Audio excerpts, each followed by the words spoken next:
Hello, Luke here. I would just like to take a moment to disclose upfront that we sometimes talk about sensitive topics in our podcasts, and in fairness to our audience, we will try our best to put specific warnings in the descriptions of each episode. Now on with the show.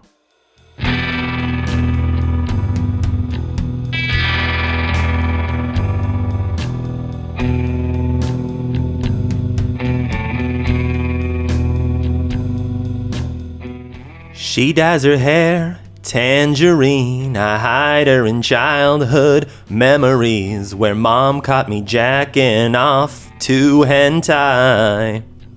Stan and Mary party at my place. Machines make me forget her face. And if I recognized her, I'd probably wonder why. Whoa, oh, Clementine. Whoa, ho, Clementine. So you tell us you don't want to like Bogart the whole song thing, but you're just getting better and better. I'm getting better. Yeah, it's also like I said, it's like the key is stimulants and neurosis. Because I'm like 9 coffees deep, being like, I'm flatlining, I'm fucking failing. I don't have a song. I don't know what to do. And then all of a sudden it's just like, oh, it's like the clouds clear and there it is. Well, in all its stupidity. And welcome to the Nostalgia Killers podcast, where we revisit films from our youth to see if they still hold up or should be inserted into the great DVD player in the sky. I am Luc Londe, joined once again, almost as always, by Chuck Starzenski. Hey, I'm still here. And almost as always again, by Javier Martinez. I'm still here, and I still got something to say. Awesome. Yeah. And we are rewatching and talking about Eternal Sunshine of the Spotless Mind. Yeah, and we're, we only did one of these, so I don't know how anyone that listens to this podcast would think this is a series, but this is a Founders episode. Oh, that's right, yeah. We're doing that. Yep. Where probably once a season or so, Luke, Javier, and myself will pick a personal favorite. No guests. Fuck that's all right. Y'all. It's just us. Clean and pristine. And since we are doing video on this one, we can't legally use a trailer. Do you want to do the? Yeah, I haven't figured that out yet. But, okay. I'll cut this out if it doesn't go. But okay. I was gonna say I can try a trailer. You want to do a trailer? Sure. This might be a new bit. Like I know I like this just bit. Invent a better trailer than whatever IMDb has. So. Exactly. God, I love Clementine, but I'm also a narcissistic fucking asshole. I treat her like shit. Oh my God. Oh wait, Clementine. Hello. Oh, didn't you hear, Joel? She erased you. What? But I'm such a lovable, amazing boyfriend. Why would anyone want to forget me? I don't know. Oh, okay. Well, fuck that bitch. I'm gonna get my mind erased too. Oh no. Wait a minute. I'm holding on to this because it's I'm a very toxic person in general. Oh shit. I don't want to let this go. I'm gonna hide her in my memories.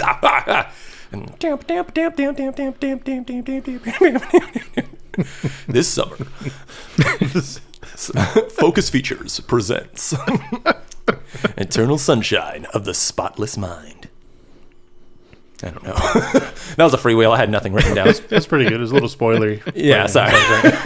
You know what's funny? Focus Features makes the worst fucking previews for films ever. Yeah. I have this film on DVD, so that's what I watched it on DVD.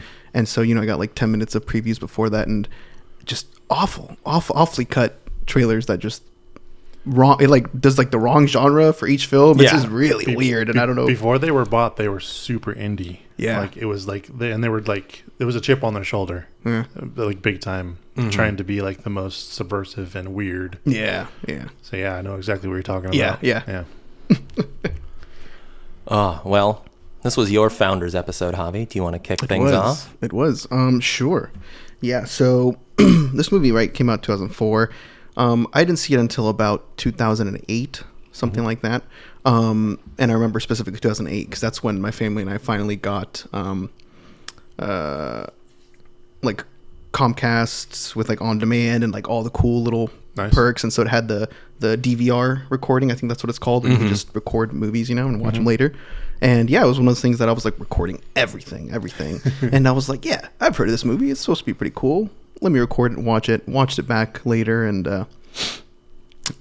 yeah, it definitely, this film as I've watched it through the years, has kind of morphed into different things for me, right? Because that first time that I saw it, I kind of, I grew up late, right? So I didn't have a lot of the life experiences that I do now.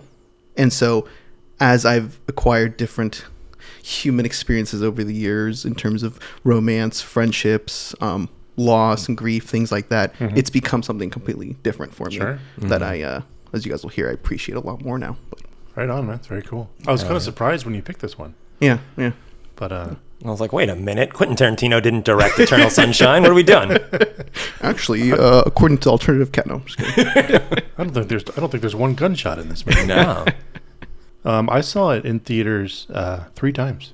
Hell yeah. Wow, nice. I fucking loved this for me. I love mindfuck movies. Same with we'll get to them later, but yeah, when they're back then when they were in the theaters, I went back and over and watched it again and again because I want that feeling again and again and again. I was here in Petaluma-ish when it came out, so I just went over and over. Nice. Hell yeah. Yeah, probably 3 times in the same week. Oh, in the same week? Yeah. Damn. Wow, that's really cool. Just it's like I love this movie. I love the art direction, the manipulation of reality. They very accurately depict what a dream it looks like. And yeah, I over the years I've watched it over and over. I still watch it. Yeah, it's just yeah. I saw it in theaters when it first came out as well. I was 15, so I was definitely on my heady bullshit kick. Like I was definitely like, oh, dude, have you seen Memento? I was that asshole like in the quad, being like, I don't know, man, Donnie Darko, it speaks to me.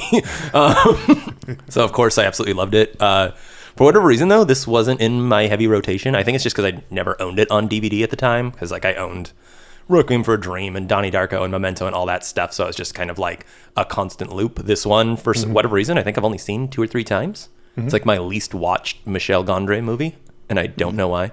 It's way better than Science of Sleep, but I've seen Science of Sleep 100 times. Oh, I've tried to watch that and I couldn't. That's what I mean. Like I don't. It's not like Science of Sleep is fine, but it's like it's nothing on this. And after studying this film, which I never have before, I understand that the Sleep movie is when Michel Gondry got all of his wishes. Yeah. This is Eternal Sunshine is when the producers were like, "Whoa, fucker." Yeah. let's come back to reality a little bit. The brakes, homie. Yeah, sure. Maybe that's why I didn't like the Science of Sleep. Yeah, it's just I feel like that's pretty much sadly like anytime you get. Every now and then people get it right, but every time you get 100% control, like it's like you're riding the crest of your like big product. Yeah. That's when you're like, I'm going to make a 14-hour Napoleon documentary that actually is an allegory for my personal relationship with my mother. Right. And then it's like, fuck, this is bad. But anyways, yeah, I was very excited and pretty hyped to rewatch this for the podcast. Thanks, man. How about favorite scenes, Javi? Ooh, I think. I have a note on here, which is my favorite line in the movie, which I guess I would say that's kind of the one thing that sticks out the most to me is, near the beginning when Joel is writing in his journal, and he says, "I should get back with Naomi. She was nice. Nice is good. She loved me." Because it just tells you everything you need to know about kind of his character and kind of. You can take a pretty good guess where kind of his journey's going to go with that line. Yeah. And then just, without getting into too much detail, I connected with that line a lot, just in terms of how I've handled past relationships and things like that. And yeah, I just like that it's this one line and it just gives you everything that you need to know. Yeah. It's so good. Yeah. I identified with Joel a lot too. Just the approach to dating. It's like, it's very alien and bizarre to me. Like talking to someone I don't know. Yeah. I think it's a staple in Kaufman scripts. Sure. To have the broken man needing a woman to fix him or whatever. Yeah, I got a comment about that later for fun facts later. There's a reason why one of the actors is in this. Yeah. But yeah, we can just kind of. There's only 3 of us. We can do a couple more scenes this time around if you want. For me, it's personal favorite nostalgic scene is honestly the cold open where they re-meet in Montauk. Yeah. Like I had never seen that at that time, in the sense of like I had never seen a 18-minute cold open. Oh yeah. Like you are literally, you just get thrown into the film. You immediately, start picking up and identifying with the characters, and just like you get caught up in the filmmaking and the emotional touches and whatnot. And then all of a sudden, like as Jim Carrey is doing his bleary-eyed drive home, which is also just such a beautiful shot, So good. you finally get Focus Features presents Yep. a Michel Gondry film like that. And you're like, whoa. Like, because as like, if you're passively watching this, you're like, oh, well, clearly they just like had the credits scroll while he was walking on the beach and I just missed it somehow. But no, 18-minute cold open. Phenomenal. Nice. Still gets me seeing it so many times. Yeah, and exactly. I'm like, wait, what? Also, I love the transition too, because it's literally like a cut from him like having one of the best days of his life to all of a sudden he's just boom, bleary-eyed, like can't even listen to the tape that's in the tape deck, tosses it out and just we all instantly know what happened. Exactly. Yeah. For me, it's the chase. Like once the chase ramps up through the dreams, like that's I just fucking love that over and over. I'll watch that forever. Just all the manipulations, the going to the weird places, and nitpicks. Yeah. I couldn't come up with any, so you guys. I got 3. Yeah, I got 3 as well. They're pretty minor, but so on to Rainy Day Parent. My biggest nitpick, honestly, is Jim Carrey, and this is a hot take too, but Jim Carrey's great. He's phenomenal in this, but Joel should have been played by a slightly younger actor. The character has too much early to mid-20s ennui, angst, and narcissism to not come off as mildly extra problematic and pathetic by watching a guy play this, like who's like 40. Jesus. It's that thing where it's like, well, it's only because of like the contrast of the rest of the characters, because you have Clementine being manipulated and courted by Patrick, and you have everyone else interacting aside from Tom Wilkinson's character is just like they all feel like they're in the same age group, the same range, the same kind of, they're all there mentally and emotionally at the same stunted level, for better or for worse. Sure. And then you have Jim Carrey, who's phenomenal in this. He's honestly probably my favorite person in the film, but it's just, you're kind of like, oh, well, you haven't learned any of this yet, Joel? Like you're approaching this like, like an angsty 21-year-old when like, it's like, oh, okay. And this is just a nitpick. Like, sure. I still love this movie. This for me was like one of his first dramatic roles where he wasn't depicting a real person. Yeah. So it was like he had to invent something, and I just liked watching it. The age thing never really bothered me because I always thought Kate Winslet was around the same age. She's, I think, like, I looked it up. She's like 15 years younger than him. Okay. 13, which is like 13. Yeah. Which is like nothing. That's, age ain't nothing but a number, baby. But it's that thing though. It's like, it's just the contrast. Yeah. It makes it feel a little stronger and obsessive, which is also like, that's great. That's a character trait. So it's like, as much as it's a nitpick for me, it's also like, that's something that makes the movie stronger. And then the other two are simple.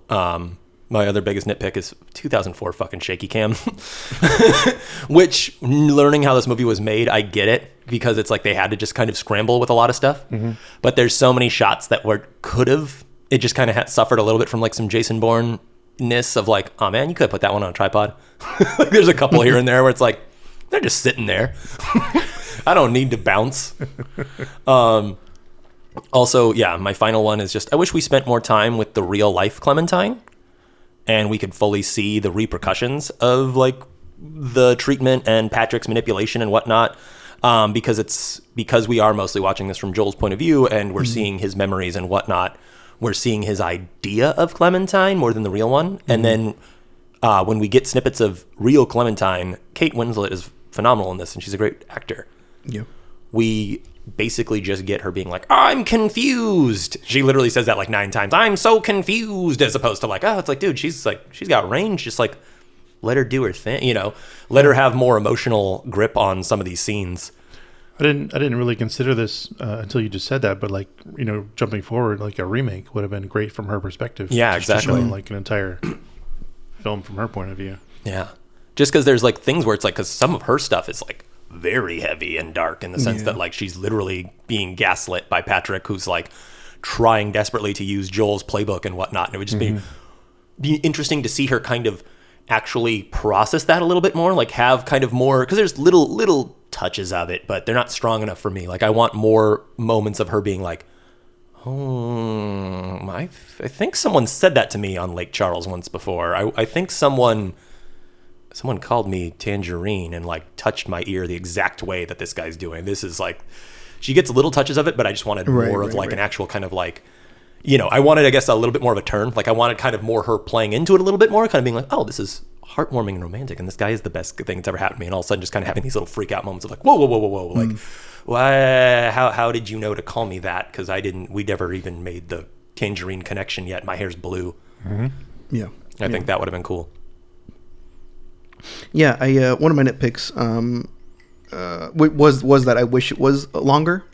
I mean, I'm a fan of just super long movies anyways, you know, so I never mind something. It's very rare that I'll be like, hey, this needs to be cut back, you know, way down. But I think, I hadn't really thought of why necessarily, just kind of, I just wanted a little bit more of the relationship. But yeah, I think it would be, you know, neat to get more of Clementine's side of the story. But yeah, making it a little longer, I think would have solved that. My other nitpick, and I know it's kind of the quirky music. I'm not a fan of the like little boop boop boop boop boop. I don't know why, and I know it happens in a lot of like Kaufman and.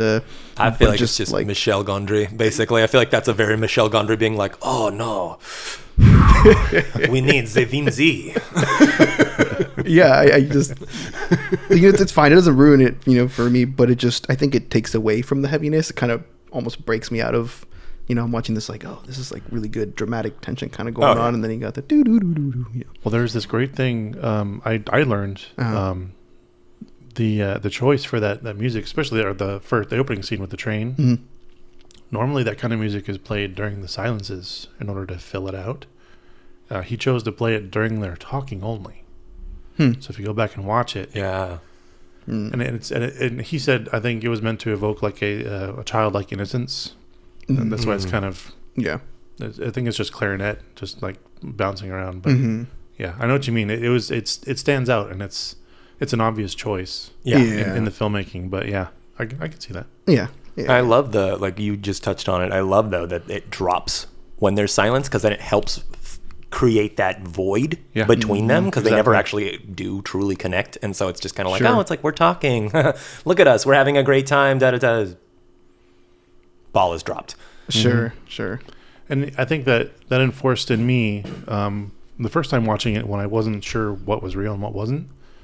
The whole beginning, I didn't know. You know, that music, the music being that weird, kind of made it feel like it may have been a dream or a different part of it. I don't know. Yeah. And then my other thing, which is just like, meh, you know, it's just like the logistics of not the procedure itself, not like the science behind it, but more the, you know, mailing the letters out to people and telling them, like, I'm like, oh, I don't think there's any scenario in which that would work. Like, hey, shut up and don't ever say a single, you know, like, so I have to wonder, like, how many other people have failed to withhold that information from friends or coworkers, and just like the whole, you know, with HIPAA and everything. But it's just like a minor, like, you know, this is the first time I think I've ever caught that, like, oh. And maybe it's just because I'm doing a lot more of like that kind of behind the scenes kind of work at my job, you know, kind of like the HIPAA stuff. So I'm just like, oh.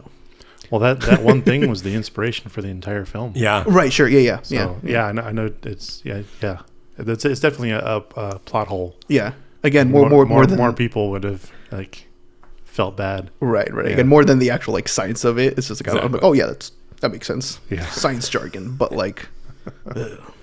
Hey, Javi, you're a cool guy, right? You're a good sport. You know never not to bring up fucking Megan around Chuck, because he doesn't know who Megan is, and that will trigger a life-shattering, like, brain-breaking trauma if you mention the name Megan. Right. So, you know, you could just be a good sport and just never bring up this person you personally also knew for 12 years. That would be great.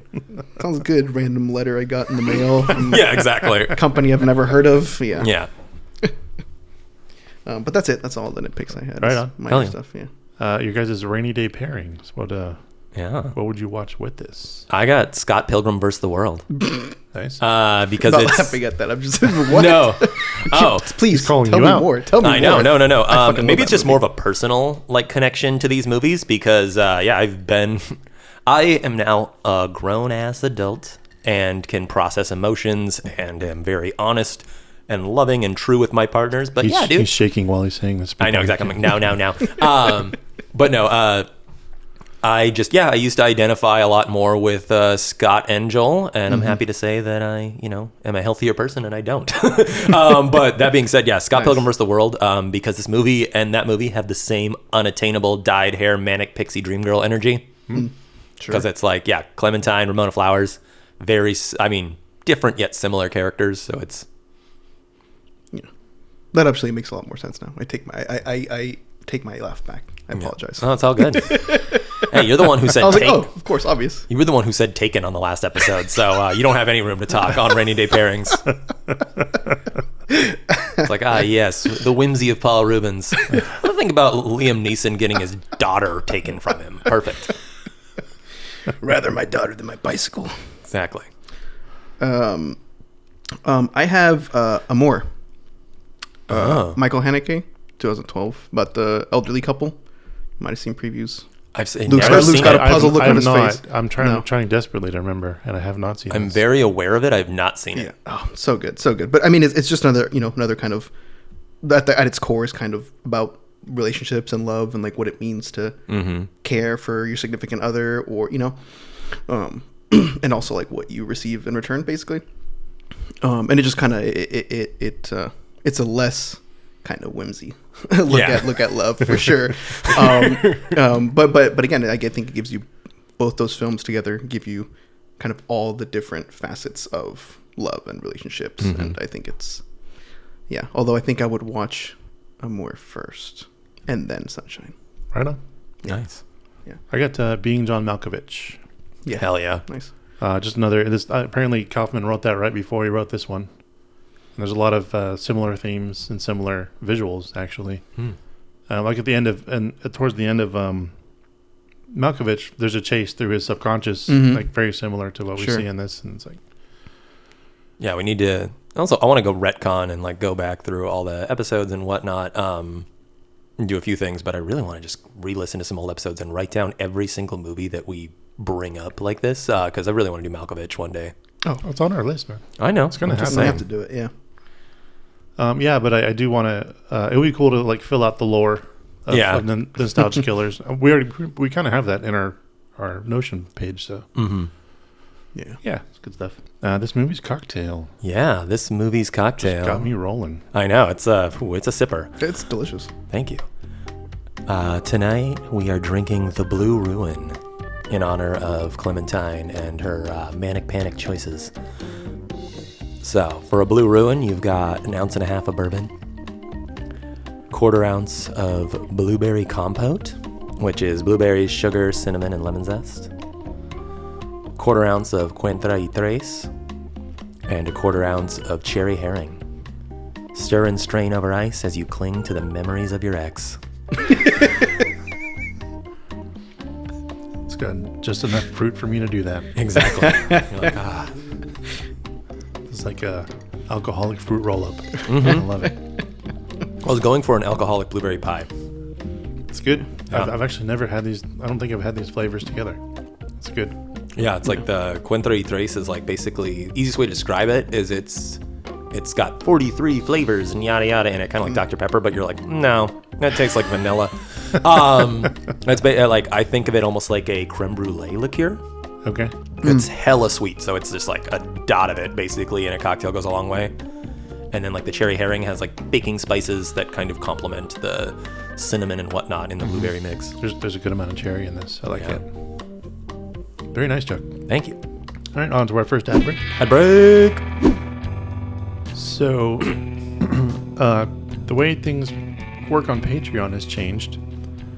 There's this. It's really, really difficult for me to get us locked into one place for everyone to go to subscribe and know when we release stuff and whatever.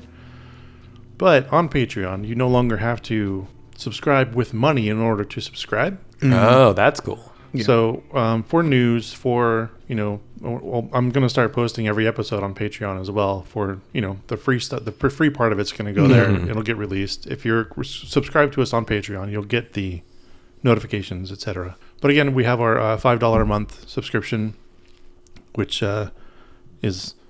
We got 2 people who are actually in this room who are the subscribers right now, which I'm grateful for. But that would give you access to all the post-show, which we're going to start doing again because we're going to start cutting back on the 2-hour episodes. Yeah, that's right. You want to hear Kevin rant about rats and vents? You got to pay for it, baby. That's right. But we're also going to start doing some watch-alongs. We're actually going to do some, just watch some movies and hit play and then mic everybody up and get everybody liquored up and have a good time. We'll post those there as well. There's talk of recipe book for all the drinks that we've started. Chuck's been creating every week, and we're hopefully I'm planning on ending the season for this year. So December, Christmas will be like our last episode of season 1. Yeah. Even though we started in May or whatever, March, yeah.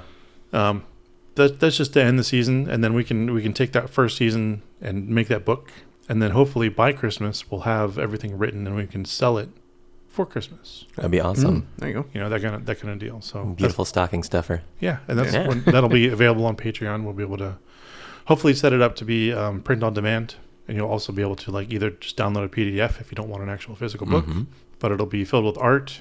We're going to take a photo shoot with all the drinks.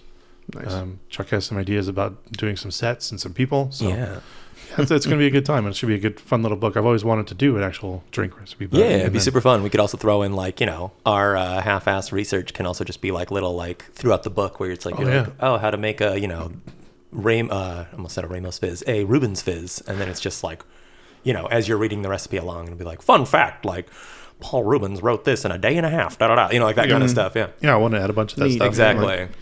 Before we were filming, you didn't see behind the scenes, but there's a monkey dancing in the background, whatever. But that's kind of where we are with ads. Nice. And we're back with Act 2, The Evidence Board. So this came out in March 19th, 2004. It's a spring movie. Strange. Strangest release day, but didn't stop me from going to watch it 3 times. No. So. They wanted those post Valentine's Day breakup. Viewings. That's fucking genius. I'll give everybody a month to deal with that. There it is. There you go. Cost $20 million, made 30 domestic, over 70 worldwide. So a success. Surprised the shit out of me because it's one of the quirkiest movies I've ever known. Yeah, I expected this to bomb. I was expecting to be Kaufman went into poverty making this one. And people hate dramatic Jim Carrey movies. Oh, he's never made... This is the only successful one I've ever heard of. Right. So, just bizarre. Concept, Pierre Bismuth, and Michel Gondry, and then they hired Charlie Kaufman, and Kaufman kind of had a weird relationship with them. Michel Gondry and Pierre are French. Charlie's New York, so there's a language barrier. All the behind the scenes stuff I've watched with Michel Gondry, he's constantly bringing up that people don't understand me because of my accent. That's the huge barrier to all of their. That's what grinds everybody's gears, I guess. But Kaufman, struggled to write this, and struggled to write it in a way that it would explain all the mindfuckery. Oh, sure. From scene to scene, shot to shot. Because in a script, as you're describing it, you change shots when you change things, and they didn't know how they were going to do that yet. And watching a lot of the tests they did some bad tests. It looked horrible. And eventually they decided to do it with no effects and just do it with cutting from one shot to the next, like smash cuts and fucking with reality that way, and it worked so much better. Yeah. But this is another one that I would like to read the I have the script for it. Do you? Send it to you. It's on the internet. You can just I can get it. It's very close. Yeah. There's a bookend future scene. Right, I've read about that. Yeah. And it is interesting. It's good, but like once you get into the actual movie, it's like word for word. That's what they shot. Wow, nice. It's very, very close. Cool. Yeah. You touched on it earlier, but yeah, Michel Gondry and Pierre Bismuth came up with the concept in 1998 after a friend's terrible breakup. It was originally intended just to be an art experiment where they were going to hand cards out to people and be like, oh, so-and-so had their mind erased and no longer knows who so-and-so is. Please do not speak of them or address them in front of them. And then it was just like, oh, that's a great story. Like, I'm going to write that story. We should still do that. I don't know. Yeah. I still kind of want to do that. Just spend like $12 in stamps and fuck with people. Memento came out while Kaufman was working on the script, and he got so worried about the similarities, he wanted to bail on the project. Oh, really? But he was already under contract, so he's like, oh, I guess I'll just tough it out. They don't do this anymore, but this film had a real-world website for Lacuna Inc. And I loved that. That's what I wanted to do, that job in the worst way. I wanted to be the person who created the movie websites. Oh, yeah. Who brought the film into reality as if it was a real thing. Several other movies did this. Most notably that comes to mind is what is it? Fucking Footage of a Bear. Unedited Footage of a Bear. Unedited Footage of a Bear by Resnick. Yeah. Fantastic website. Just kind of just melted like you were on acid and. Yeah, they just don't do this anymore. It's only marketing or I don't know. But it was played very straight. It looked like a real hospital or whatever you would go to and get this procedure. And it was really smartly done and I loved it. And that's kind of what I would say it halfway intrigued me. I was already going to watch the movie anyways, but after going through the website and looking at all the art and stuff, then the work they put into doing that, I was like, I'm going to pay these people money. Hell yeah. Yeah. It's funny that it's not more common now. You would think so because the way we've evolved towards, online and social media and everything. I'm not sure, maybe. And also, like, most major studio films have a lookbook anyways, so you're really just putting your lookbook on a website. Yeah. So maybe because it's not just like a quick click scroll kind of thing. Maybe it's too. It's the attention span of the populace has gotten shorter. Actually, that makes sense. Yeah. It's not me that's wrong. It's the children. Am I out of touch? No. It's the children who are wrong. Kate Winslet has said this is her personal favorite performance. She's so good in this. Yeah, she's so good. She was cast actually because she was one of the only actors that questioned and criticized elements of the script. Right. Everyone else was like, "Oh my god, that sounds great, Charlie. Yeah, when do I start?" And she's the only one like, how the fuck is this gonna work? Yeah. Which kind of speaks to Kaufman too, because his whole relationship with women, at least that I'm aware of through watching his movies. It's like, oh yeah, I can see him be like, "You're perfect. You put me down and told me I can't write, and then I'm a hack. Fuck yeah, you're in this movie." Also, are you married? You doing anything for dinner? Yeah, exactly. No body doubles were used when Joel views himself in the doctor's office. Jim Carrey had to pull off incredibly tight costume change turns in the few seconds that he's out of frame. Mm-hmm. That's most of the movie. Yeah. There's one deleted scene. I don't know if you guys saw it. In the back of the car. So there's a scene they cut. They filmed it, but there's a Joel and Clementine get in the back of a car, and then they're also in the front of the car. So the Clementine's got a double, but you see Clementine in the front of the car and a double of Joel. They're arguing, and then you see outside the front window up there in their living room, and it's bizarre. And it's like so much work, and they had to film it like 28 times. Jesus. And then they cut just it. to get cut. Yeah. Oh.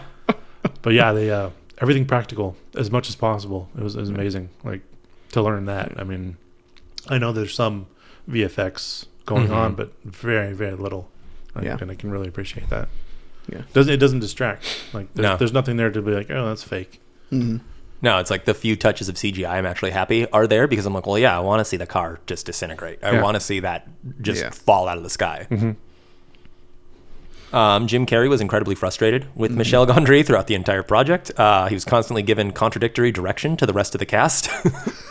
So it'd be like, oh, like lighten up, Elijah. Like, no, this is a fun scene, and then it's like, Jim, I need you to tone it the fuck down. He was also, when he was cast, he was working through a serious bout of depression, to which Gondry's biggest piece of character advice was for Jim not to get well. Yeah. He's like, I need you to stay like this. Apparently, Tom Wilkinson also had a terrible time working with Michelle Gondry. And then although Kate says it's one of her favorite roles, he pushed her so hard during the sink bath scene that she actually fainted. And Michelle Gondry wanted to keep filming. Jim Carrey became furious and refused to work until he knew that his co-star was okay. Because he was like, no, Jim, she is fine. Action. And it's like, no, dude, like, I think we need to get her out of the shot. Like, I think we need to check on her. I got one more. Go for it. Not to steamroll. No. The original version of the script Luke touched on was much darker and ended with an older Clementine having the procedure done again, with a reveal that basically her and Joel are stuck in this never-ending erasure loop. That's the what I took from watching it the first time. Oh, I was watching a tragic loop just happening over and over again. This version also included Joel having a one-night stand with his ex, as well as an abortion subplot, being the reason why Mary originally got her mind erased. But they were like, this movie's already like leans a little more towards the bummer side. What if we picked it up a little bit? I got a couple. One was that the Michelle Gondry went through a breakup towards the end of editing, and so he didn't actually see the finished product until like way later, because he like would try and then he would get too emotional. Interesting. Yeah. And then sticking to Michelle Gondry, I don't know if you've seen, but he said, looking back, he's not sure why people love that movie so much. Like he's like, oh, now that I look back on it, he's like, yeah, it's a little bizarre. It doesn't really make total sense, but I'm glad. But he's glad that people, picked out whatever they picked out. Which, yeah, it's funny. It's funny to hear somebody say that. And then super random, Chuck. I'm surprised you didn't bring this up, but apparently Kanye loved the soundtrack to this movie so much that he contacted John Brion, and he's the one who worked with him on Gold Digger. Really? Yes. I had no idea. Yes. Yeah. Yeah, I had to look multiple sources just to verify that. I'm like, yeah, apparently. That's incredible. I love that. Also, that's a mind blower that would be Gold Digger. Like, I pictured it, like, if you're going to take anything away from this movie, it's got to be 808 and Heartbreaks. Gold Digger, apparently. Weird. Yeah. All right. And John Brion had never done hip-hop or anything like that, but they worked together and they got Gold Digger. So. Just like the idea of, like, some indie French, like, accordion player just being like, Just like, in the studio. That sounds like the most Kanye thing ever, though. Yeah.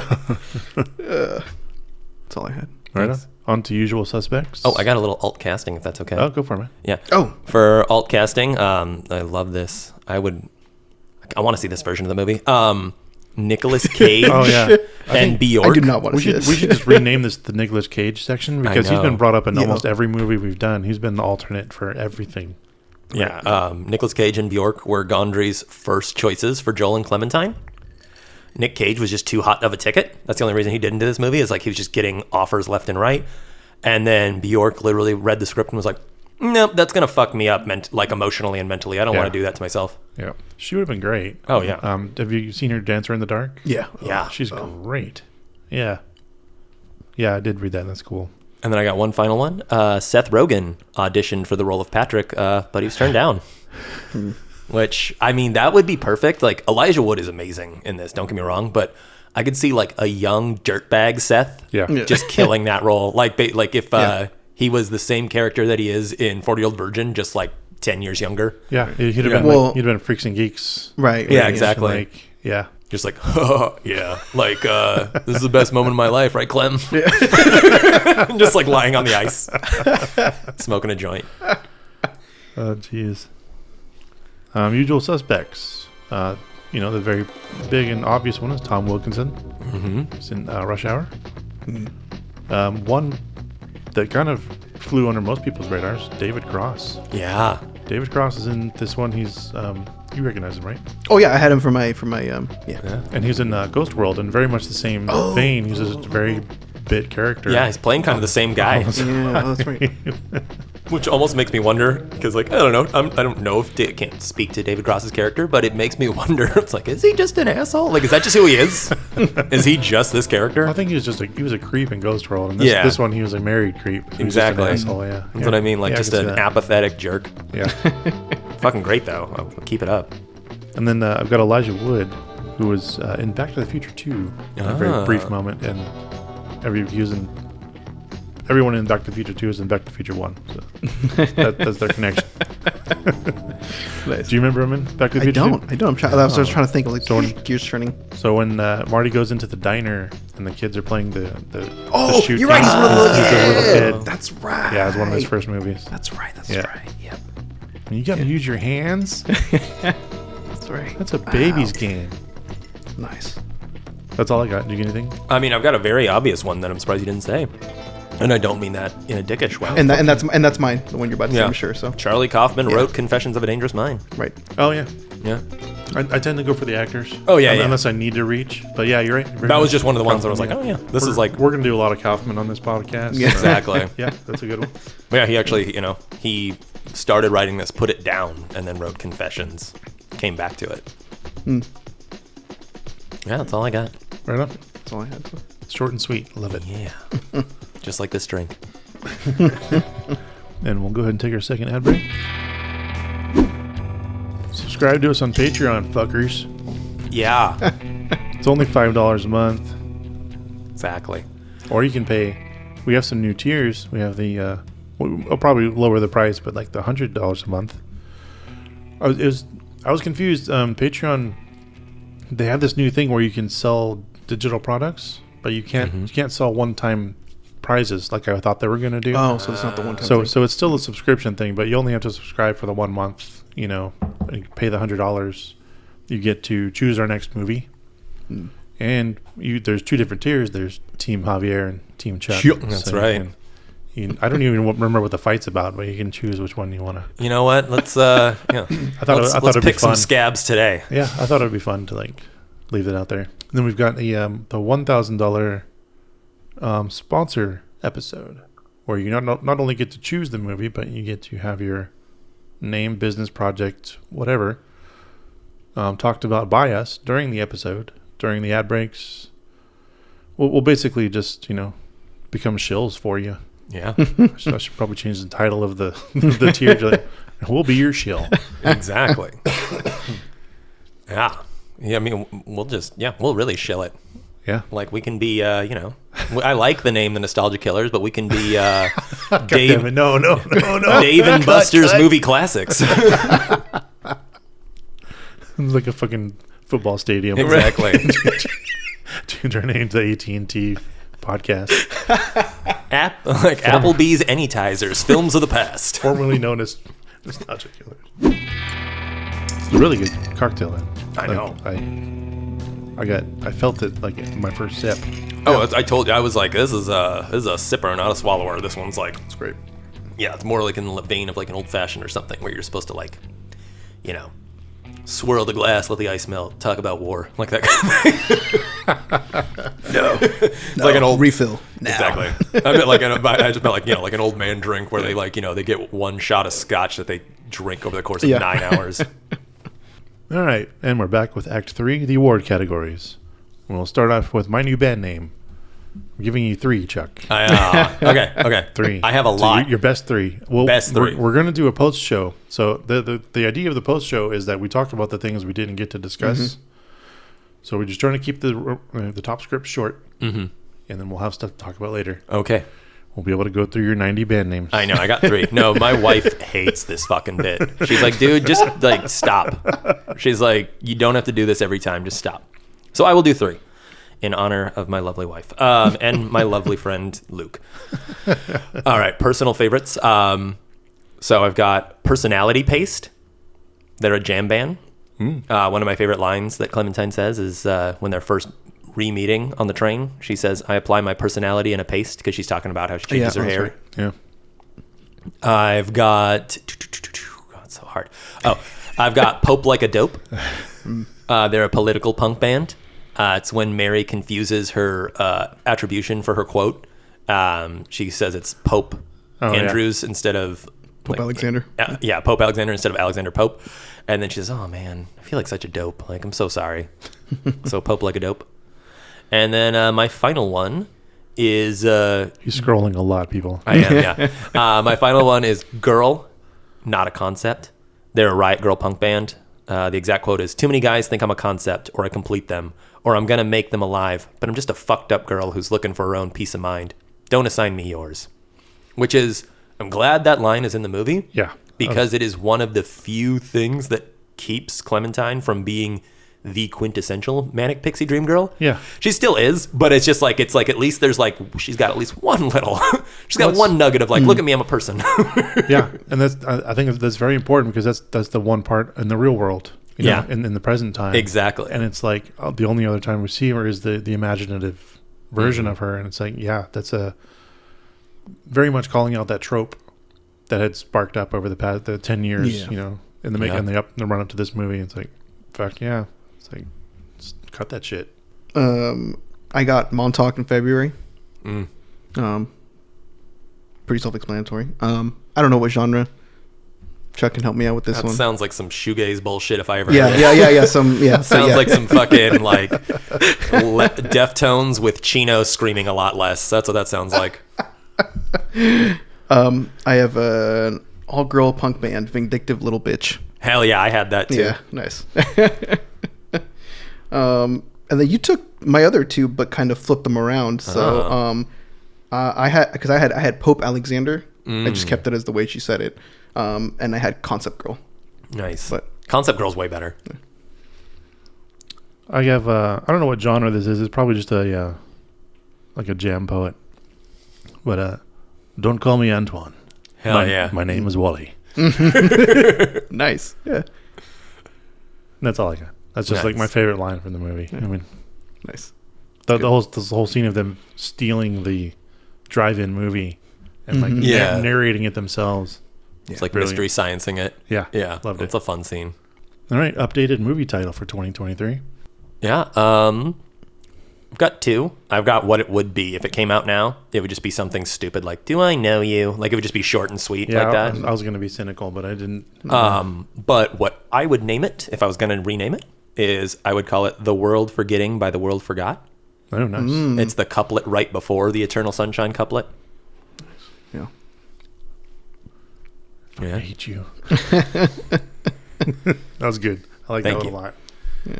The use of the literary stuff in this film is great. Yeah, that's like one of the biggest Kaufman tropes. Is he's just gonna be like, I don't know what to say here. Let me go back to Nietzsche. Yeah. I got two. One which is kind of the more simple, more kind of generic one that would be used, which is Forget You. You know, I feel like it works. And then the other one, since we kind of began with the scene and it's not necessarily spoilery, and I think it clicks again when you get to the end, but Meet Me in Montauk. Mm-hmm. Yeah. I like that too. Yeah. I think there was an actual band. Yeah, there's a... I think I read that somewhere. There's a band that has an entire like couple, it's almost like a concept album kind of thing that's basically like an Eternal Sunshine thing. And then Circus Survive, who are like an early 2000s like screamo sort of band. They have a song called Meet Me in Montauk. Oh, there you go. I wonder how many people actually went to Montauk after this. I know, right? There's fucking nothing up there. Yeah, I until yesterday was like, oh, where is this place? We will talk more about it later, but just some of the scenery, I was like, oh. It's like the end of the line. Yeah. Mm-hmm. Yeah. Roger Deakins Would Be Proud Award for cinematography. Got, was it Ellen Kuras? Mm-hmm. Yeah. I completely forgot that she made this. And I completely attribute the greatness of this film to her. Oh, and yeah. her choices. Just phenomenal work. Even the shaky cam stuff, I did notice it, but at the same time, that's just a handheld or a shoulder mounted trope. Mm-hmm. Yeah, I mean, it's not as bad as Bourne. No, it's just like it was one of those things that like the second that I saw some of the shaky cam, like I didn't even have to look at the date that this was released. I was like, oh, this fucker came out in 2004. I don't know if you've seen the rigs they used on Bourne and some of the other films. They hooked up a power drill with an off-centered weight on the end, and while they're filming, they're just full trigger down, and the power drill is making the camera wobble. Oh, I fucking hate that. Yeah, you'll see it in a lot of things like Transformers and like Michael Bay stuff, and like that in that era, that's what they were doing. That's all they did to shake the camera. There's the camera operator, and then there's the guy running the drill behind him to like add shake to it. Yeah, like for anyone who threw up during Cloverfield, like, dude, The third Bourne movie has nothing on like Cloverfield. Like that, the third Bourne movie is like literally the most like unwatchable, camera shaking, nauseating garbage. Like I'm just like, I just want to see what Matt Damon's doing. Stop it. Yeah. He's trying to open a door. You don't have to do that on just a simple shot of him opening a door. But for me, for this award, all of the vanishing faces. That's what intrigued me and scared me the first time I watched this. Just a brilliant idea. I don't know. And like the disappearing titles on the books in the bookstore. Yeah. Oh, yeah. The lights turning out in the back because like your dream memory only processes what's around you. That kind of deal. Yeah, nice, I loved all that stuff. Yeah, no, it's so good. No, this is like definitely like this is a quintessential quote unquote dream movie. Like this was like several times rewatching this, I was like, oh yeah, like it's like being in a dream, but also it's like, oh, this is also like the way they kind of like he has to like kind of hyper focus and make himself jump from memory to memory. It was like, oh, that's like being on really bad acid. This is so relatable. This is giving me hives. I had any time because there was a couple of instances of it, but I mean like. The blending of like an indoor set and like for example like when they're at the house at the beach at night and there's the flooding in there or the raining in the living room when they're doing the Merrily song. There's a lot of stuff that got cut that had all the cars inside the apartment. Did a lot of that like changeovers and stuff. But I like that too. Great. I just like there's also the shot where he's eating Chinese food. He gets up. Oh yeah, Moves around and the camera comes back and the sticks are gone and I had that one. Yeah, I've got all these that you guys are talking about. And just to keep it short and sweet, I'll just do one.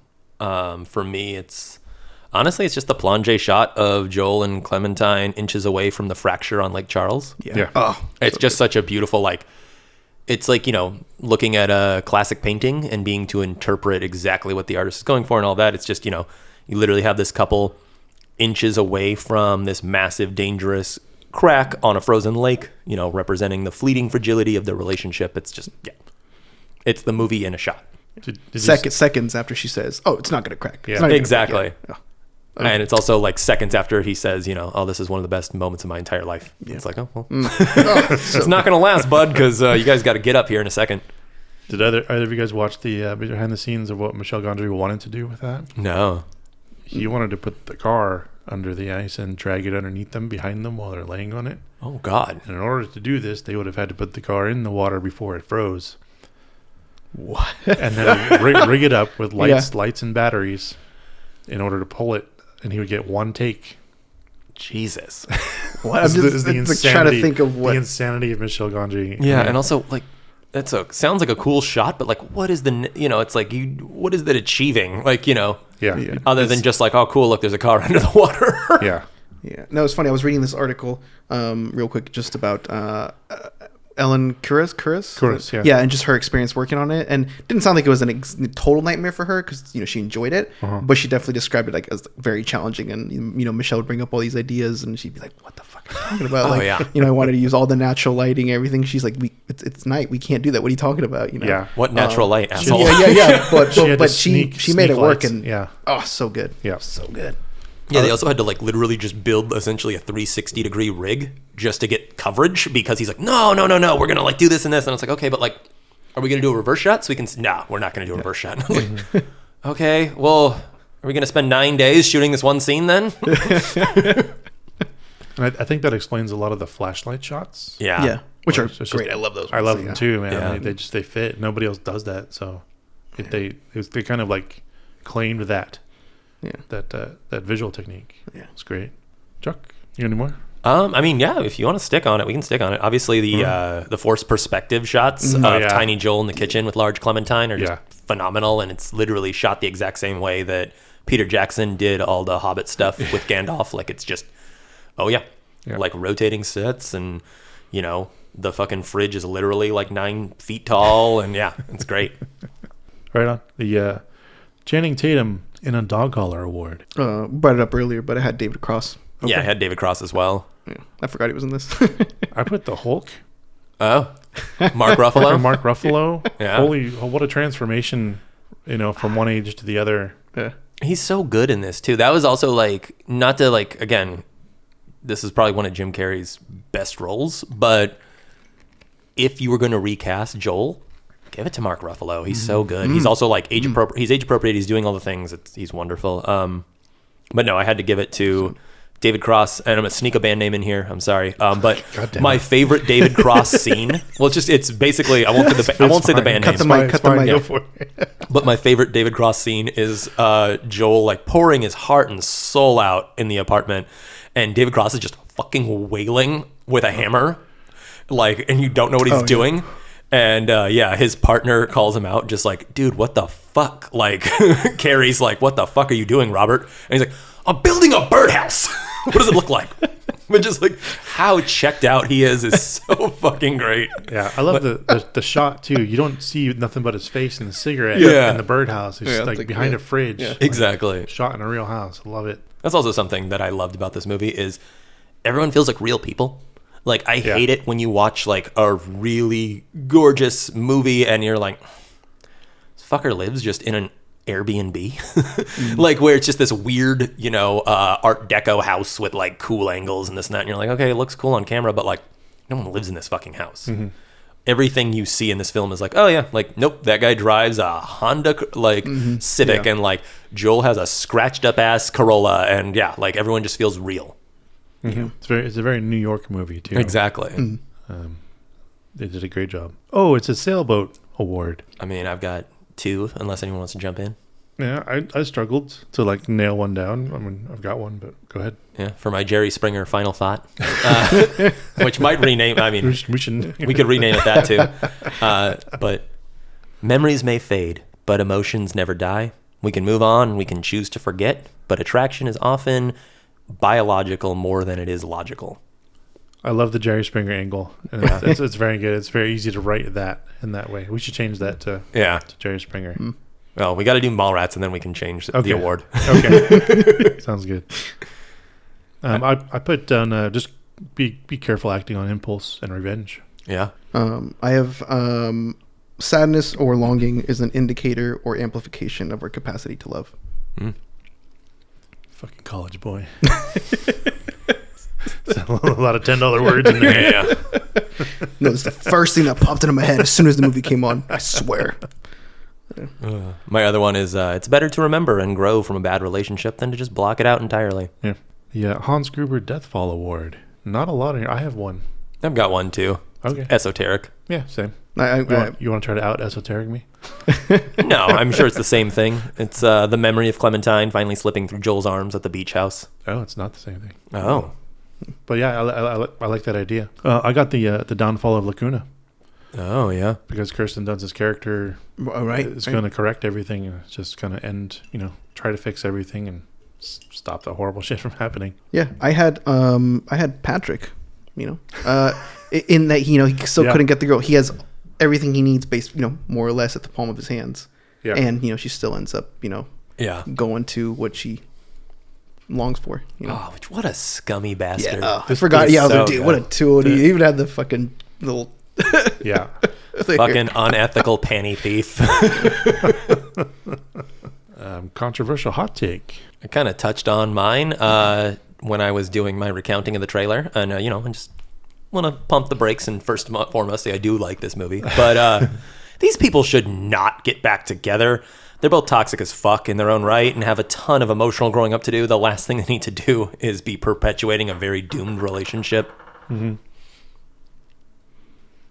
I'll leave that in. Okay. Unless you want to re-say it. No, it's up to you. I'll just re-say it and you get your editing choice. No, I mean, I don't know. You have to have the same amount of passion in it. Okay. These people should not get back together. They're both toxic as fuck in their own right and have a ton of growing up to do. The last thing they need to be doing is perpetuating a doomed relationship, much like the last thing I need to be doing is perpetuating a doomed bit with the fridge running. See, now the audience is... Now it's why are they laughing at I was saying, now both have to stay in officially. Yeah. We get the point, Chuck. Exactly. These people... Do we have a clap? Slate's out there somewhere. Yeah. Take 3. This show isn't scripted. Yeah. You got anything, Javi? Yeah, I literally had the same one. Yeah, Joel and Clementine are not good for each other. And, I alluded to the fact that in the original script, right? They had that bookend, which I think would have kind of apparently it was like 15 times, right? Yeah, would have kind of lives, hammered home that point of like, like they probably shouldn't. And they're still doing it. Don't know why, but but yeah, I definitely remember in my earlier viewings of this, like, oh, okay, this is sweet, and then the more that it went on, and the more kind of also life experience that I had, I was like, oh yeah, don't do this. Yeah. Don't do this. No, like when I watched this as a kid, I was like, well, relationships are just tough, and like people yell at each other, and that's all. Like, they're meant to be together. I was like, no. I think I overlooked that because I'm a big fan of the tragic relationship. There's the I don't know what myth it's from or where it's from, but there's the hawk and the bee. I think they do it in the Venture Brothers. It's like there's a man and a woman who can never be together because at night she turns into a hawk and during the day he turns into a bee. Oh, sounds familiar. They did this. I forget the Will Smith movie they did this in really well, but it's kind of what Aura is about too. Yeah, it's about just two people who are very close but can never be together for some cosmic reason.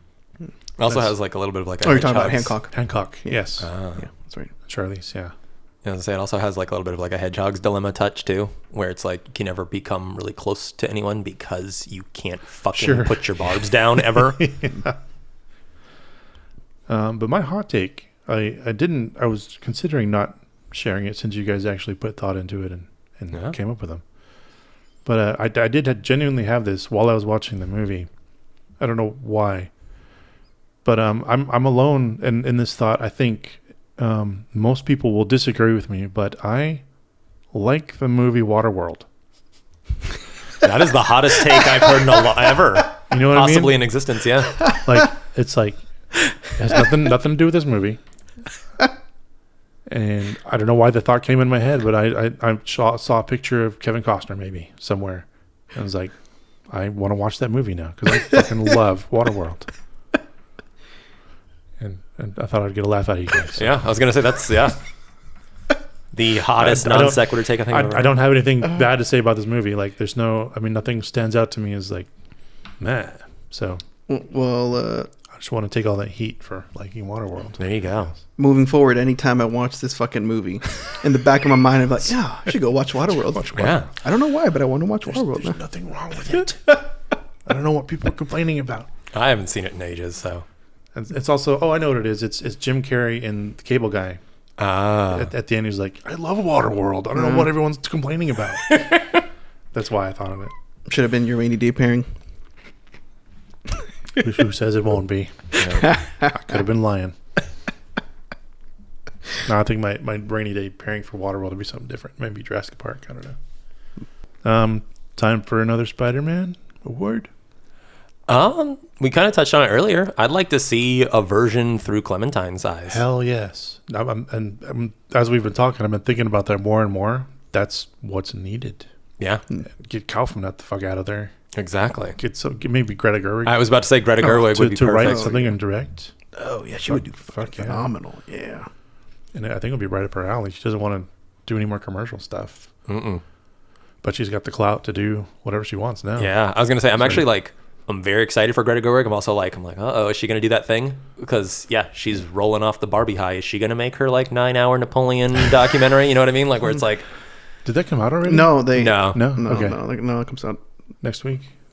No. I think it's a little bit farther down. I think. Okay. Yeah, I think no, but she actually just said in an interview or something that she's going to do the opposite. So she said she wants to be a big studio director. Oh. And is going to not stop doing kind of personal, independent stuff. Like she's doing Chronicles of Narnia and stuff for Netflix and whatnot, and something else too big. R.I.P. I mean, hopefully she puts some subversive stuff in there, but yeah. We got the Sonic Death Monkey top 5. Moving on. All right. Yeah. Oh, we don't have to. No, it's fine. Oh, my mom was a no. Or I agreed with you guys. Oh, sorry. Yeah. No, I wrote down God, I hope not, but for another Spider-Man. But I would love to see the other perspective, written and directed by a woman. Sure. Exactly. Hell yeah. And as Chuck jumped on there, the Sonic Death Monkey top 5. This week is what are your top 5 movies that screwed with your reality? I don't want to go first. Okay. Just because I put down some pretty kind of lame stuff, but okay. I'll be happy to go Yeah, first. I don't know why it was so hard for me to like understand this prompt. So I think mine are like way like I took it a completely different way. And this I wrote this, and it was very much a me thing because these are my kinds of movies, the things that fuck with your brain. Sure. So I'll go first. Go for it. I might go for it. Retail on my list. Yeah, no problem. Number 5, I got Stranger Than Fiction. On many levels, fucked with your reality because Will Ferrell, doing a dramatic role. You guys have seen it, right? Yeah. That's the one where she's writing the yeah, authors, she's writing his life. And then and he's got the Jodie, super. No, it's not Jodie Foster. No, it's Emma Watson? No. I mean, I was like, older. yeah, that was just She was also in Harry Potter, but Emma Thompson. Thompson. That's what, yeah. Oh, you're right. Yeah. And Queen Latifah, my queen. Yeah. The only queen that matters. That's right. Call me. Stranger Than Fiction. I love the the fucking with reality. The guy's got the woman in the real world narrating his life. It's just totally bizarre and weird, and they get to make choices against it. It's awesome. Number 4, Fight Club. It might seem weird nowadays, but for me, when that came out in 98 or 99 or whatever, I watched that movie all the way through with no clue that they were the same person. So I was like, that made me go back and watch it again. I was like, then I could see all the little hints they laid. Number 3, Being John Malkovich. Very similar deal, just totally bizarre, played straight, but like supernatural and weird. Number 2, very much like Fight Club, The Matrix. Like I went back and watched that a couple times after it came out because it was the first time that idea had been posed to me. Like, what if we were all in a simulation, all that stuff. And number 1, Mulholland Drive. Ooh, it's one of my favorites. Just total mindfucks, especially like the people analyzing it afterwards and going, is the entire thing a dream? Yeah, that kind of deal. But yeah, that's mine. Dude, I want to rewatch Mulholland Drive. I haven't seen that in years, and it's one of those that, like, on the Lynch spectrum, I just haven't seen it enough. I've got one runner-up. I'm gonna get out of the way really fast. I've got Perfect Blue. Don't need to go into it because I touched on it on a previous podcast. But yeah, it was essentially the anime that inspired Black Swan. Yeah. So for number 5, I'm Thinking of Ending Things, another Charlie Kaufman movie. I would argue possibly the most Kaufman movie to ever Kaufman. Well. Like, it was one of those that I watched and just like, it literally just sat there and blinked. I was like, what the fuck was that? Like, it took me I just like made the mistake of watching it at like midnight and then just had to process it till like 3 or 4. Like, I was just like, okay, that ruined my day. I haven't seen it yet. I need to check that out. It's really good. I just canceled my Netflix, but it's worth getting a subscription for. It's really good. On that same hype, I've got Mother at number 4. Yeah. The Aronofsky madness of, it's just about Earth and God and every huge concept you could possibly want in a movie about a couple trying to fix a house. We'll leave it in. We'll pretend Chuck made that noise. It's a very divisive film. People fucking hate that movie, but I like it. I stand by it. I stand by it too. Number 3, only watched it once, and I don't think I can watch it ever again. Enter the Void. It's the Gaspar Noé epic. Yeah. It was a movie that I tried to watch so many times and couldn't do it, and the only way I could ever watch it was, don't think less of me, people. I was coming down off a bad coke bender. And was just like had no feeling, no empathy, no nothing. Was just like lying there like as a shell of a human being. Was like, okay, I guess I've got time for this very depraved Gaspar Noé 3-hour movie. Does not need to be that long. There's like a whole like stupid sex club scene that's like fucking 45 minutes. That's just like, dude, this is just you shooting a softcore porno with like cool like 9-inch nails effects. Like, this is stupid as hell. A lot of Gaspar Noé. Yeah. Could be classified as porn. Exactly. And then number 2, this is a weird one. I've got Oddsack. It's an Animal Collective music video film, I guess you would call it. They call it a visual album, so I don't even know if this counts as a movie. But it's total mindfuck. It's a musical album sort of scenario. So it's like very non sequitur. It's a lot of scenes that kind of just meld into each other. There's one sequence in particular that's just like a section of noise music with this like almost like television-esque static that changes and has little like weird things pop out of it. And it's one of those segments that is it goes on way too long. Mm-hmm. But as you're sitting there watching it, trying to find meaning in it, it is the closest thing I've ever seen to like taking drugs, as far as like, because it just like, once that sequence ends, you're just like, what the fuck? Like, it affects you on a weird, deep emotional level, even though it's just like static image. Like, it's just a strange little short sort of thing. I think it's like probably like 45 minutes or something like that. Anyways, moving on. My number one is, and I've got bookends here. I've got a Charlie Kaufman bookend. My number one is Schenectady, New York. Schenectady, yeah. I never know how to say it. Cynic douche. Yeah, exactly. Cynic douche, New York. It's one of those things that, yeah, I've never known how to say that title. But yeah, it's a complete mind fuck. It's, yeah, a man living his entire life while making a play about his entire life. It's it's beautiful. Yeah, that's a good one. My personal favorite Philip Seymour Hoffman movie. Right? Yeah. That's saying a lot. He's in it a lot. Like most of his other films, he's actually not in much. Exactly. Most of them, he just like has like a really punchy role. But this is like one of his center stage ones. Yeah, that's a good point. Yeah, I guess I'll just read off my list. I mean, I rewrote mine real quick while you guys were saying yours, but no pressure, I'm not sure. I'm not really super proud of it, honestly. You don't get this right, you're kicked off the podcast forever, Javier. You can't sit with us. You get a 5-episode penalty. Yeah, and I try to go back through like the description that like Chuck offered to like interpret it, but then he put like in my mind 2 different ideas. So I was like, oh, that still didn't really answer my question, because I took it 2 different ways. But anyway, so real quick, I'll just go. I have The Lighthouse. Oh yeah. Yeah, because that movie, I probably sat there for like 20 minutes afterwards, just like, what the fuck? What? Yeah, so good. What? Yeah. And then I have Shutter Island.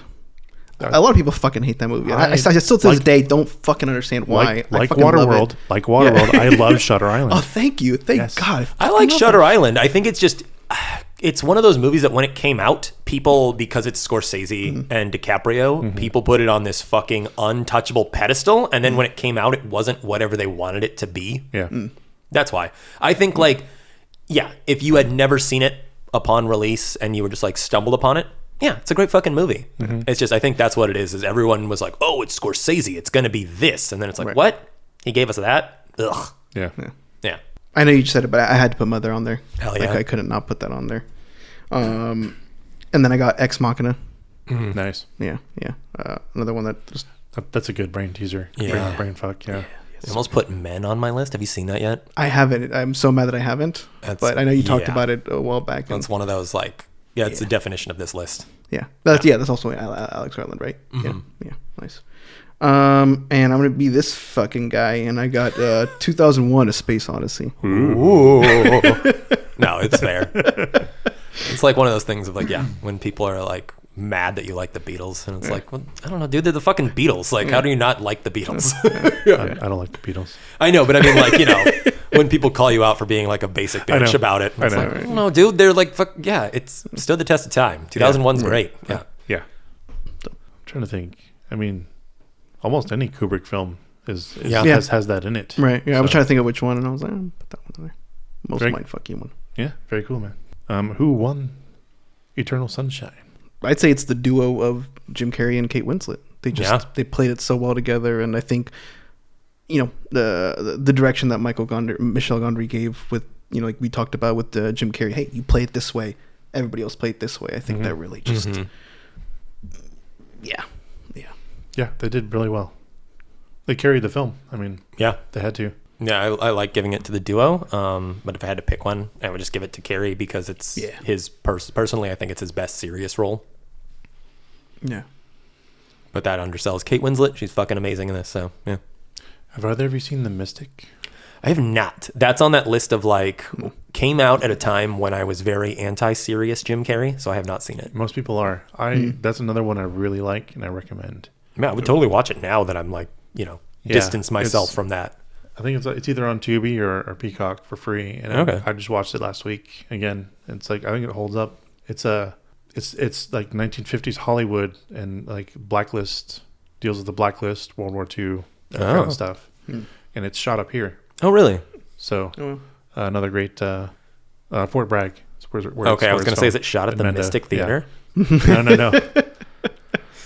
No, but it's heartwarming. I loved it. I mean, it's and it's completely serious. You know, Jim Carrey. Where I know people want Fireman Bill, but like I love Ace the Ventura. Idea of serious Jim Carrey. I mean, I think you see that with a lot of like comedic actors. Like they're always fantastic dramatic act. Because it comes from the same kind of place. And I never understood what the problem was. Like Will Ferrell in Stranger Than Fiction, when he starts freaking out about it, and he's narrating or he's fake narrating his life and smashing the lamp. That's when it turns from that comedy to like, such a fucking dramatic scene. Yeah. But for this film, I put Beck. Yeah, because that one song just pervades through the entire film, and it's not even his song. He's just singing on it. I just realized watching in this, I thought he did the soundtrack, and he didn't. Huh. But I put Beck. Hell yeah. No, but I love Jim Carrey and Kate Winslet in this. Tom Wilkinson, Ruffalo, Elijah Wood, just fucking going on all cylinders. I know. I kind of wanted to give it to Kirsten Dunst and Ruffalo because they're only like characters that aren't total shitbags in this movie. But I was like, nah. I mean, it's got to be like the titular couple. Yeah. Onto the verdict. As rewatchability goes, would you want to let this live? Maybe continue to monitor this, or just kill it and never watch it again? I personally think absolutely let it live. It was a treat rewatching it. I haven't seen it since the mid 2000s, and that was interesting to hear. Like I can't imagine not watching this every 2 months. Yeah, no, it was so fun watching it too as like a slightly more emotionally developed person, and just being like, wow, like getting a totally different takeaway from the first viewing. Yeah, it's aged like good wine. Yeah, you can break yourself against it in different parts and see what comes off. Exactly. Very cool. Yeah, I'm gonna let it live. I mean, I see myself in the film at some points, but I don't. I'm more looking at the visual effects and. Yeah, cool. Yeah, I would say let it live. Of course, it's one of my favorites, and I actually It'd be really weird if you told us you're gonna kill it. No. So let it live. I actually hadn't seen it. If I'm, I'll be honest. I actually haven't seen it in about 2.5 years. You're out of the club. Yeah. I used to watch it all the time, and I just, I love it so much. But basically, I hadn't seen it after my last breakup. Basically, is what it was. And I tried watching it because I was like, oh, I love this movie. I want to put it on. Literally, like 10 minutes in, I was like, oh, nope, fuck, no, turn the shit off. We can't do this right now. Yeah. And I was just too afraid to like touch it again. Honestly. I purchased it right before the end of my last one. Yeah. And then didn't watch it until last week. Yeah. No, even after I had selected it for this episode, I was kind of like, oh wait. Am I going to be able to watch it? Do I want to watch it? Yeah, I had the same. Yeah, no, I'm glad to say that. Obviously, I was able to, and yeah, again, just as like some of my other previous viewings, with a different perspective this time. Yep. Which I really just enjoyed, and I was like, oh, actually, this is probably what I, some part of me needed. So yeah, we're all healing here. Yeah, this is therapy. It costs a cocktail and a bunch of microphones. Exactly. Men will do anything other than go to therapy. Start a podcast.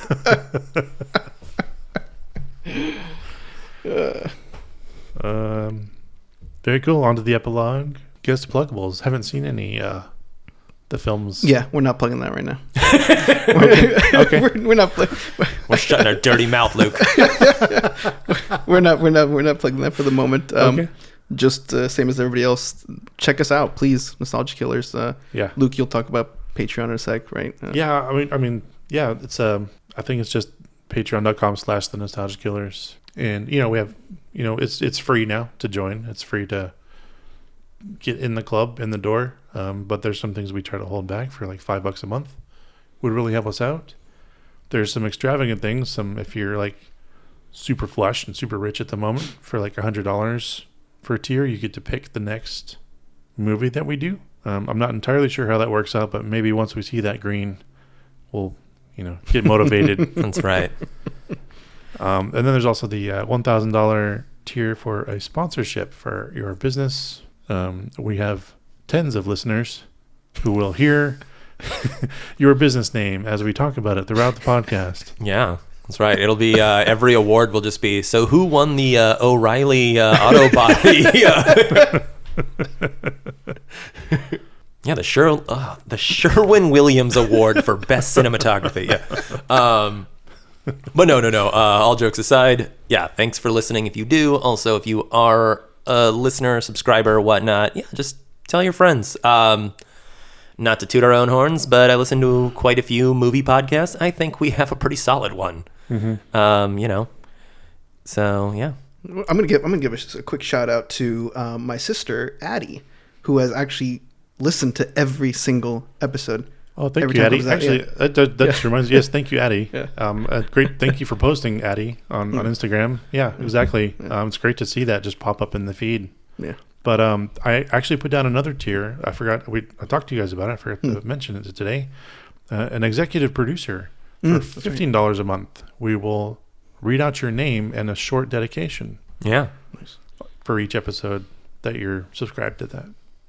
Depending on Chuck's mental state, he might even write you a poem. Who knows? Oh, yeah. Do you want a song?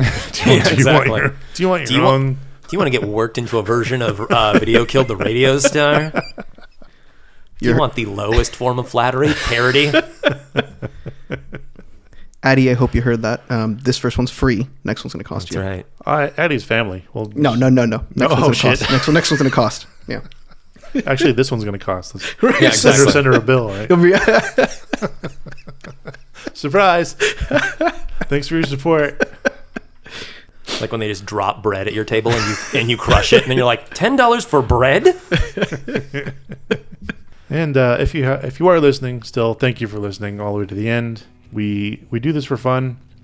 We're trying to get this monetized and built up. So like Chuck says, yes, please spread the word, share. Whichever podcast provider you use. Actually, if you're on Apple, if you could give us 5 stars and give us a short review. Spotify got rid of their like heart. Oh, did they?